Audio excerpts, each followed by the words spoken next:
Olá pessoal, professor Fábio novamente, retomando os estudos do nosso livro didático Por Dentro da Geografia, capítulo 5, agora a página 96 e o tema a circulação geral da atmosfera. Para compreendermos esse tema, a figura 23 é de grande utilidade. Ela nos apresenta as zonas térmicas da Terra, um conceito já estudado em capítulos anteriores. E com as zonas térmicas da Terra, é fácil observarmos que, próximo à região do Equador, nós temos uma temperatura mais elevada. E próximo às regiões polares, nós temos uma temperatura menor. Muito bem, essa temperatura vai reduzindo gradativamente, então, do Equador em direção aos polos, e por conta dessa redução de temperatura, nós temos um comportamento interessante do ar. Significa dizer que, nas regiões mais quentes, o ar também mais quente, ele é mais leve e sobe, tende a subir. Nas regiões mais frias, o ar também é mais frio, então, e o ar tende a descer. Por conta disso, sempre que houver uma região com diferença de temperatura, uma região mais quente próxima a uma região mais fria, o ar estará circulando. Não precisamos necessariamente, então, falar de um ar que circula do Equador em direção ao polo. Essas regiões não precisam ser tão distantes, mas sempre que houver, então, diferença de temperatura, haverá circulação do ar, ou seja, o vento que nós conhecemos. Como o ar mais quente das regiões próximas ao Equador sobe, por ser mais quente, mais leve, ele sobe, ele migra então em direção a uma região um pouco mais fria. Nesse caso, a região mais fria, mais próxima, é a região próxima aos trópicos, latitude aproximada de 30 graus ao norte e 30 graus ao sul. Chegando próximo aos trópicos, então, esse ar desce, é uma região um pouco mais fria do que a região do Equador. Esse ar descendo inicia novamente um caminho em direção à região mais quente. Isso, então, gera um fluxo de ar, uma corrente de ar da região dos trópicos em direção à região do Equador.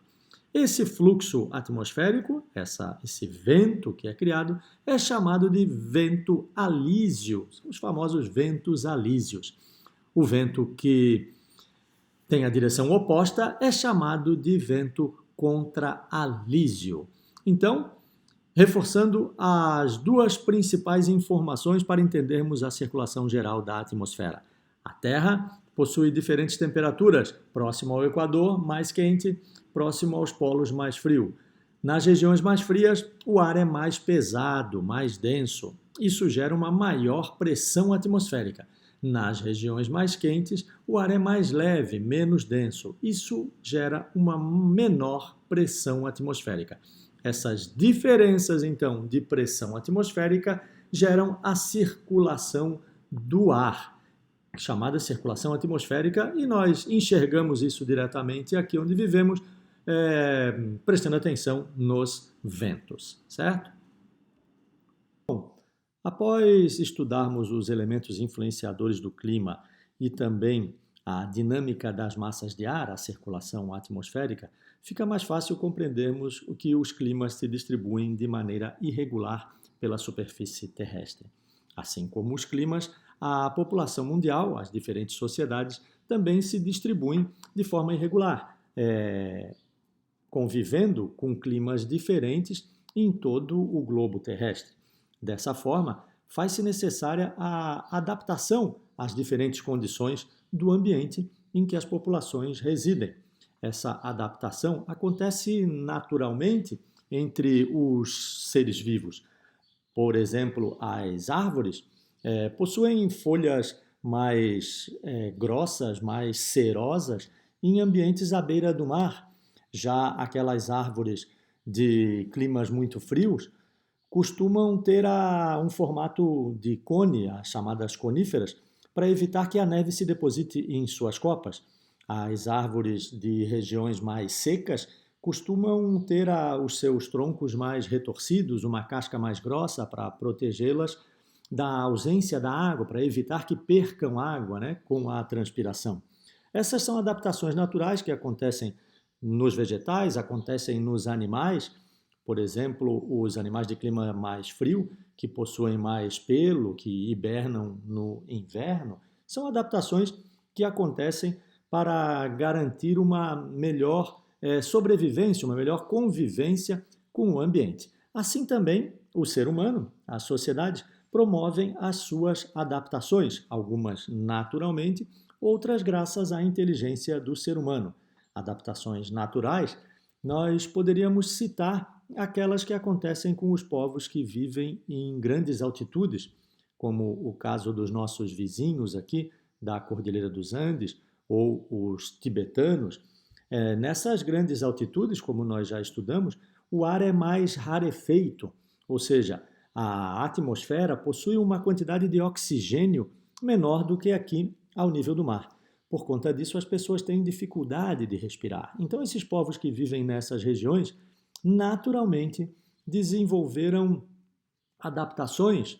Por exemplo, suas artérias são mais grossas para levar mais sangue oxigenado, seus pulmões cresceram um pouco mais do que aqueles das pessoas que vivem ao nível do mar, como é o nosso caso aqui. Essas são adaptações naturais.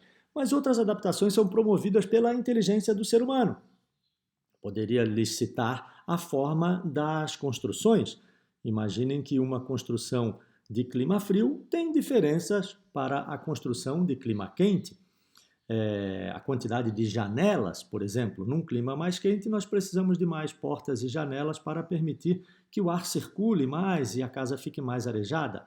Já num clima mais frio, nós queremos evitar esse excesso da circulação do ar ali, dos ventos, porque isso vai esfriar mais a casa. Então é natural que as casas tenham menos portas e janelas, ou que as portas e janelas sejam um pouco menores, as paredes talvez até mais grossas, né, para impedir a saída do calor de dentro da casa e também a entrada do frio. Isso garante que a casa, as habitações, tenham um conforto térmico maior.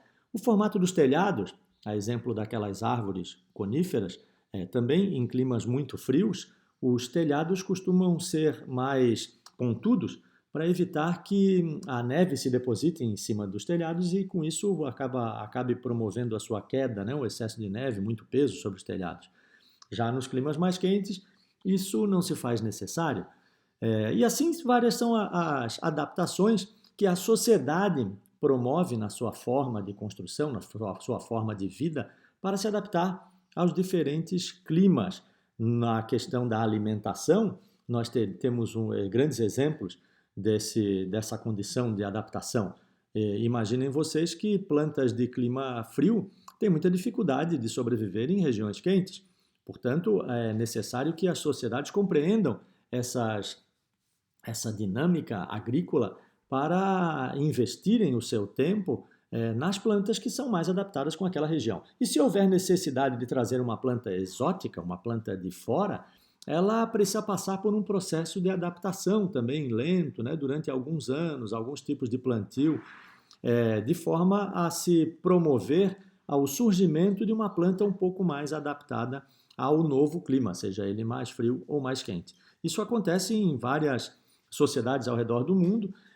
Temos exemplo aqui também dos nossos vizinhos da Cordilheira dos Andes, que promoveram a adaptação de diversas plantas para que elas crescessem no alto das montanhas. Então, clima e sociedade são dois elementos intimamente conectados e a sociedade precisa sempre estar preparada para se adaptar aos diferentes climas.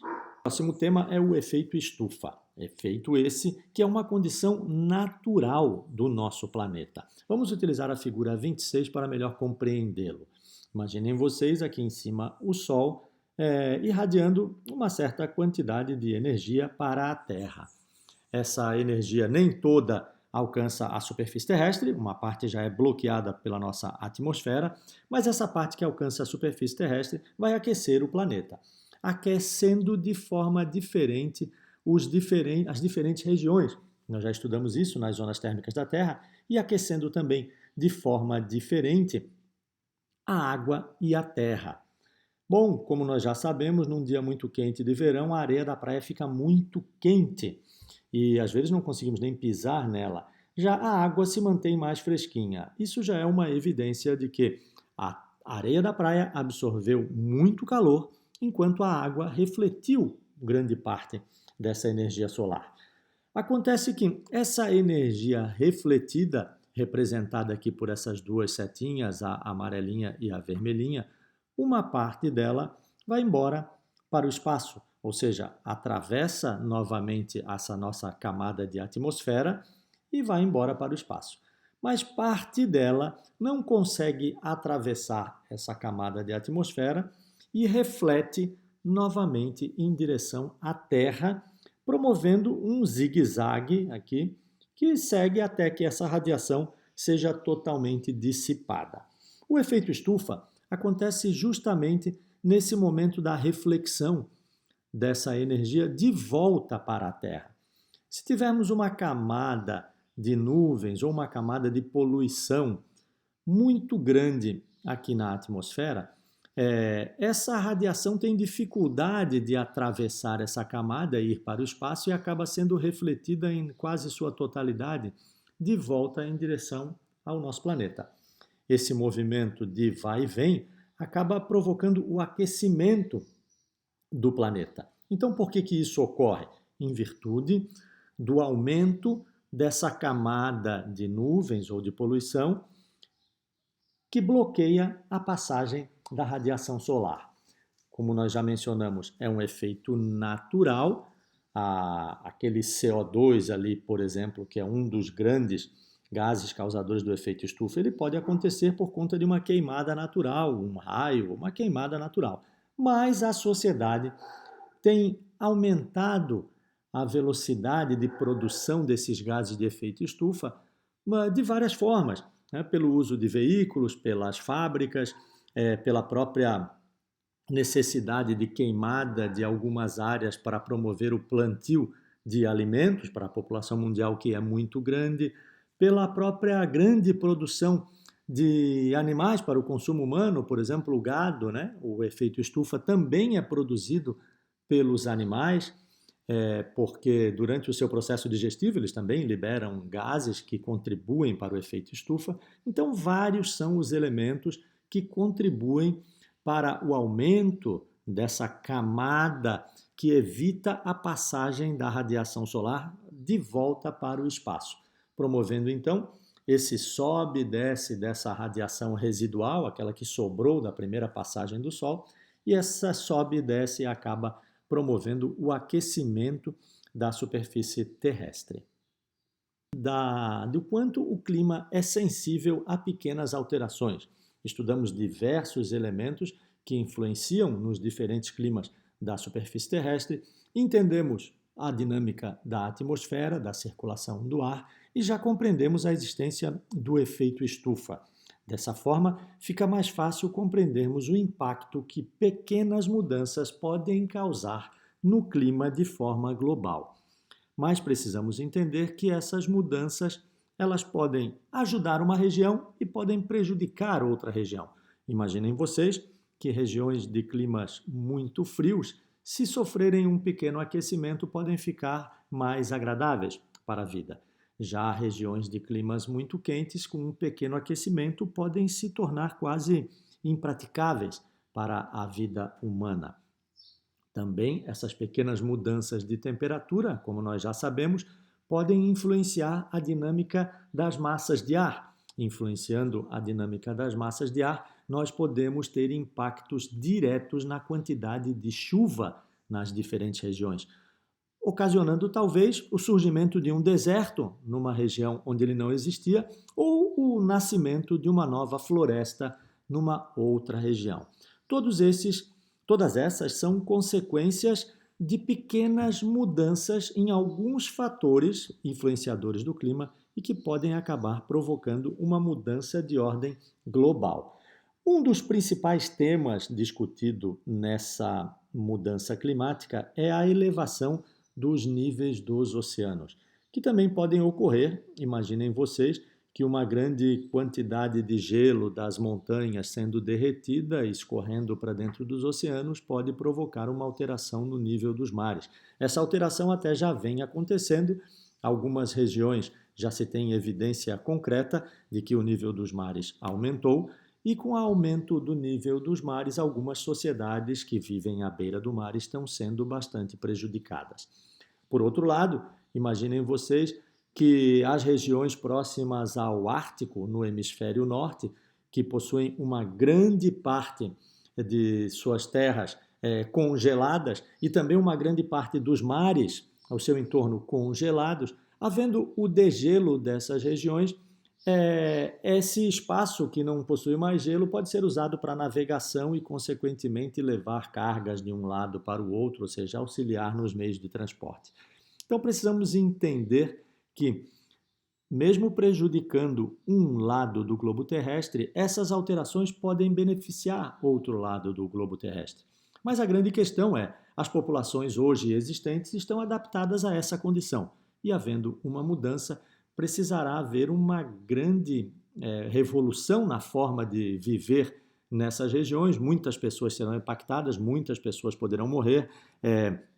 Mudanças climáticas drásticas podem provocar o aumento da quantidade de furacões, por exemplo, o aumento da quantidade de enchentes, a grande redução da quantidade de chuvas e, consequentemente, a formação de desertos, como eu já falei anteriormente.